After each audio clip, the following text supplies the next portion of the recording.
ইতিহাস কথা বলে, ইতিহাস শিক্ষা দেয়। সুপ্রিয় দর্শক, আজ আপনাদেরকে এমন একটি ইতিহাসের সাথে পরিচয় করিয়ে দেব, যেই ইতিহাসের জন্ম হয়েছিল আজ থেকে ১৪০০ বছর আগে। কথা বলছিলাম বগুড়ার শিবগঞ্জের বিহার নরপতির ধাপ থেকে। যেই নরপতির ধাপকে এই এলাকার মানুষেরা ভাসু বিহার নামে জানে। দর্শক, আপনাদেরকে জানাতে চাই বগুড়া জেলার তথা বাংলাদেশের সবচেয়ে বেশি প্রাচীন পুরাকৃতি নগর হলো বগুড়ার মহাস্থানগড়। আর আমি যেখানে অবস্থান করছি সেটি বগুড়ার মহাস্থানগড় থেকে ৬ কিলোমিটার দূরে শিবগঞ্জ উপজেলার বিহার ইউনিয়নের বিহার নরপতির ধাপ। যেই ধাপ ছিল বুদ্ধদের শিক্ষালয়।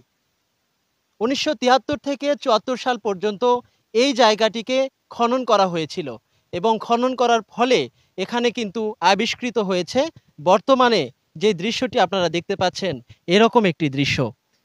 জানা যায় ৬৩৮ খ্রিস্টাব্দে চীনা পরিব্রাজক হিউয়েন সাং এই এলাকায় এসেছিলেন এবং এখানে আসার পরে তিনি এই জায়গাটি আবিষ্কার করেছিলেন এবং আবিষ্কার করার পরে এই ব্যাপারে তিনি তার ভ্রমণ বিবরণীতে এই জায়গাটিকে বুদ্ধদের শিক্ষালয় হিসেবে তিনি কিন্তু আখ্যা দিয়েছিলেন। আমি আপনাদেরকে একটু জানাতে চাই, আমি যে জায়গায় অবস্থান করছি এই ভাসু বিহারে কিন্তু প্রতিদিনই দেশের বিভিন্ন অঞ্চল থেকে এখানে কিন্তু ভ্রমণ করতে আসেন বিভিন্ন লোকজন। কিন্তু এইখানটার যে অবস্থা বর্তমানে আমরা দেখতে পাচ্ছি, এই নরপতির ধাপ যেটি ১৪০০ বছর আগের একটি ঐতিহ্যবাহী পুরাকৃতি, সেই জায়গাটা কিন্তু অনেকটাই অরক্ষিত অবস্থায় আছে। এখানে কিন্তু আশেপাশে আমরা দেখতে পেয়েছি যে বিভিন্ন গবাদি পশু এখানে ঘাস খাচ্ছে বা তাদেরকে চারণ করা হচ্ছে।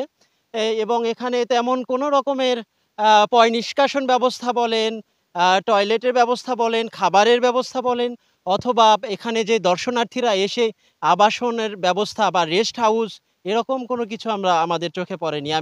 আমি এখন কথা বলবো এখানে ঘুরতে আসা বেশ কয়েকজন দর্শনার্থীর সাথে। আমি দেখতে পাচ্ছি এখানে একজন ভাই আছেন। আমি একটু কথা বলছি, যে আপনি বলবেন যে কোথা থেকে এসেছেন এবং এখানে এখানকার এই বিহার ধাপ সম্পর্কে আপনার ধারণা কি? এখানে ঘোরার জন্য এসেছি, আজকে বন্ধের দিন। তো আসার পরে আমার কাছে মনে হলো যে জায়গাটা একটু অরক্ষিত অবস্থায় আছে আরকি। এখানে সেরকম নিরাপত্তার কোনো বালাই নেই। তবে পরিবেশটা খুব ভালো, নিরিবিলি পরিবেশ। এখানে আসলে আ ভ্রমণ করতে আসলে মনের একটা ব্যাপার থেকে সেটা আসলে খুব ভালো ফিল হয় আরকি।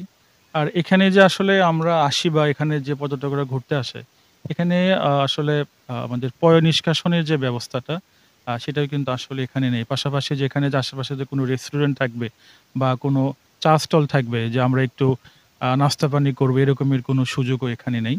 তো এটা আসলে আগে আরো অরক্ষিত ছিল। আমি এর আগে এখানে এসেছি। তো এখন এসে কিছুটা গোছালো মনে হচ্ছে। তারপরে মনে হচ্ছে যে আসলে পর্যটক আকর্ষণ করতে যে বিষয়গুলো থাকা দরকার একটা পর্যটক এলাকার, সেটা আসলে এখানে ঘাটতি রয়েছে। তো আমি সংশ্লিষ্ট কর্তৃপক্ষকে অনুরোধ করব যে আমাদের কথা চিন্তা করে, সকল পর্যটকদের কথা চিন্তা করে আমাদের বগুড়ার এই ঐতিহ্যবাহী একটা প্রসিদ্ধ স্থান, যেটি নরপতির ধাপ নামে পরিচিত। আমরা জানি যে এখানে কিন্তু আগে একজন চীনা পরিব্রাজক হিউয়েন সাং এসেছিলেন। তিনি এটাকে কিন্তু বিশ্বনগরী হিসেবে আখ্যায়িত করেছিলেন। তো আমি চাই, আমরা সবাই চাবো, আমরা বগুড়ার মানুষ, যে এই নরপতির ধাপটা আসলে বিশ্বনগরেই পরিণত হোক। হ্যাঁ, শুনছিলাম হিউয়েন সাং বলেছিলেন এটি বিশ্বনগর। কিন্তু এই বিশ্বনগরটা যদি অরক্ষিত থাকে তাহলে কিন্তু প্রশ্ন থেকে যায়। দর্শক, আপনাদেরকে আমি আ আ আরো একজনের সাথে একটু কথা বলার চেষ্টা করব। এখানে দেখতে পাচ্ছি আরেকজন এসেছেন। যে আপনি একটু বলবেন যে এই ধাপ সম্পর্কে কোথা থেকে এসেছেন এবং কেমন লাগছে যে ঘোরাফেরা করে? আমি আসছি বগুড়ার মোকামতলা থেকে। তো যেটা আমি এখানে এসে লক্ষ্য করলাম, এইখানে অনেক সুন্দর গোছালো থাকলেও এখানে আমাদের নাস্তাপাতি করার জন্য কোনো দোকানপাট নেই। যদিও এখান থেকে বন্দর অনেক দূরে, এখানে থাকার কোনো ব্যবস্থা নেই। প্রস্রাব পায়খানা করার তো কোনো ব্যবস্থাই নেই। আসলে এটা একটা আমাদের যারা পর্যটক হিসেবে আমরা এখানে যারা আসি তাদের জন্য একটা বিরাট সমস্যা। আমি যথাযথ কর্তৃপক্ষের কাছে আবেদন করব, এই বিষয়গুলো মাথায় রেখে আগামীতে যাতে এটা সমাধান করার একটা ব্যবস্থা করে তারা। হ্যাঁ, কথা বলছিলাম আরো এক দর্শনার্থীর সাথে। দর্শক, এর ফাঁকে আপনাদেরকে জানিয়ে রাখি যে বগুড়া জেলার প্রত্নতত্ত্ব নগর হিসেবে আখ্যা দিলেও ভুল হবে না। এখানে কিন্তু প্রাচীন ঐতিহ্যের সবচাইতে পুরানো লীলাভূমি মহাস্থান গড় রয়েছে এবং এই মহাস্থান গড়ের ঠিক পার্শ্ববর্তী এলাকাগুলোয় কিন্তু এই গোবিন্দ ভিটা, তারপরে ভাসু বিহার সহ আরও বেশ কয়েকটি প্রত্নতত্ত্ব এলাকা কিন্তু এখানে রয়েছে। দর্শক, আমরা এর আগে এই এলাকার গণমাধ্যম ব্যক্তি যারা রয়েছে তাদের সাথে কথা বলেছিলাম এবং তাদের থেকে জানতে পেরেছি এই জায়গাটা এর আগে আরও বেশি অরক্ষিত ছিল এবং এর চতুর্দিকে কোনো প্রাচীর ছিল না, সেটাকে একটা বেষ্টনী দেওয়ার পরবর্তীতে ব্যবস্থা করা হয়েছে। কিন্তু স্থানীয়দের যে দাবি, তারা এখানে বলছেন যে এই জায়গাটাকে আরও বেশি আধুনিকায়ন করা দরকার এবং দর্শনার্থীরা যেন এখানে এসে খাবারের ব্যবস্থা সহ আরও যেসব ফ্যাসিলিটি থাকে, সুযোগ সুবিধার ব্যবস্থা যদি করা হয়, তাহলে এখানে দেশি এবং বিদেশি পর্যটকরা কিন্তু এখানে চলে আসবেন এবং সেই সাথে কিন্তু এখান থেকে একটা রাজস্ব কিন্তু সরকার পেতে পারে। দর্শক, এই গ্রামেরই একজন ব্যক্তির সাথে, যে আপনি একটু বলবেন যে এখানকার দর্শনার্থীদের জন্য কীরকম ব্যবস্থা আছে? এখানে মনে হয় না খুব একটা ভালো ব্যবস্থা আছে। কারণ এখানে আপনার একটা বাথরুম আছে, সেটাও পর্যটকদের উপযোগী না। পর্যটকদের ওখানে গিয়ে যে বাথরুম ঠিকভাবে হবে এরকম কিছু না। পানি খাওয়ার মতো ভালো একটা ব্যবস্থা নাই এখানে। এখানে মানুষজন আসে শুধু দেখে যেতে পারে। এখান থেকে কোনো আপ্যায়ন পায় না। এখানে যে ব্যবস্থা মানুষের সঙ্গে যে এখানে একটা স্মৃতি, এরকমও কোনো পরিবেশ নেই। এখানে একটা স্মৃতি নিয়ে যাবে এখান থেকে, অনেক দূর দূরান্ত থেকে মানুষ, প্রত্যেকবার তো মানুষ আসতে পারে না। তারাও এখান থেকে কিছু নিয়ে যেতে পারে না। এরকম এখানে যদি একটা কর্তৃপক্ষই যদি একটা স্মৃতিস্বরূপ যদি একটা দোকান রাখতো, তাও এখানে একটা আমাদের একটা ঐতিহ্য থাকতো। আমাদের ওখানে বেড়ে মানুষ ঘুরে আসছে, এরকমও হতো। কিন্তু এখানে কিছুই নাই। এখানে দেখার মতোই শুধু এটাই। কিন্তু এটা সারা বছর এরকম এমন থাকলে তো হয় না। এত কোনো দোকানপাট নাই? কোনো কিছুরই দোকান নাই। দোকান আছে বাইরে গ্রামে, অন্য গ্রামের আশেপাশে যে দোকান, ওই দোকান থেকে মানুষজন গিয়ে আপনার হচ্ছে যে খাবার-দাবার নিয়ে আসে। এখানে দোকানের কোনো ব্যবস্থা নাই। এখানে এমনকি পানি খাওয়ারও কোনো ব্যবস্থা নাই। পর্যটকরা আসে যে পানি কিনে খাবে এরকমও কোনো ব্যবস্থা নাই। বাথরুমে করার কোনো ব্যবস্থা নেই? বাথরুমে করার ব্যবস্থা আছে, কিন্তু ওই বাথরুম প্রায় সময় বন্ধই থাকে। পর্যটকরা আসেও তা পাবলিকভাবে ব্যবহার করতে পারে না। আরো ২ জনকে দেখতে পাচ্ছি, আমি একটু তাদের সাথে কথা বলতে চাই। জি, একটু বলবেন যে এখানে এসেছেন, ঘুরে কেমন লাগছে? পরিবেশটা কেমন? জি, সুন্দর। খুবই গ্রাম্য পরিবেশ এবং শুনশান একটা অবস্থান। কিন্তু এখানে আসার পরে যেটা মনে হচ্ছে, আমরা বাইক নিয়ে আসছি যদিওবা।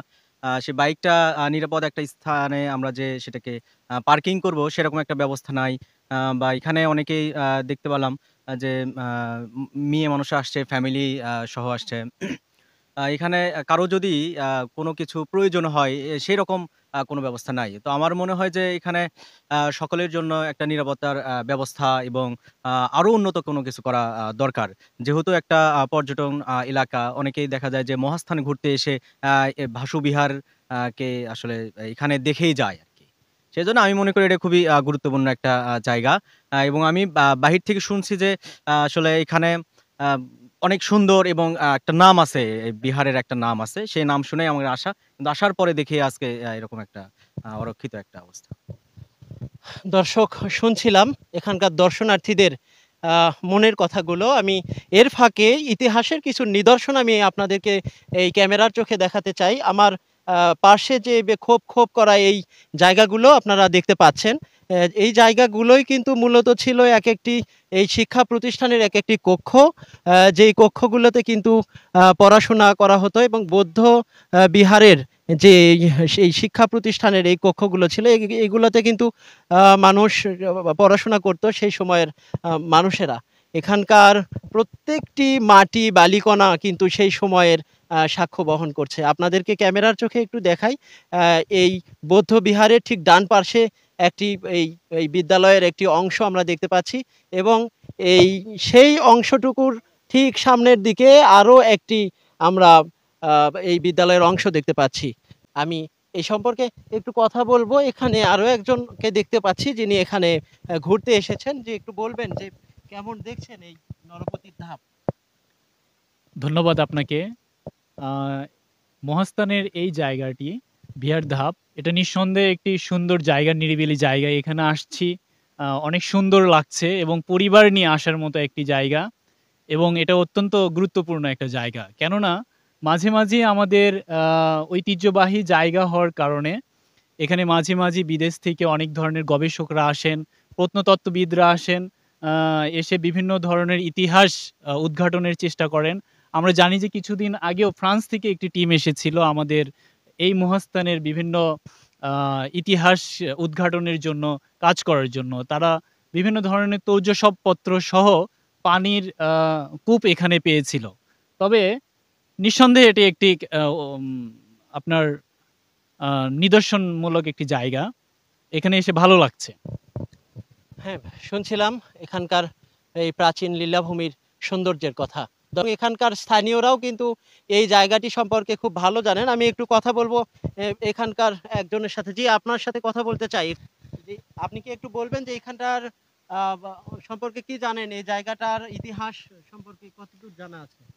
এই জায়গাটা ঐতিহাসিক জায়গা। আমরাও শুনি, আমরাও দেখেছি। যেখানে আগে বাঘ ছিল, জঙ্গল ছিল, কাঁটা ছিল।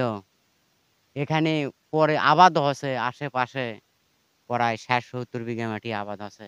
এখন আর এই জায়গাটা ঘেরাও করে এখন আর এখানে আবাদ ফলে না, আবাদ করতে দেওয়া হয় না।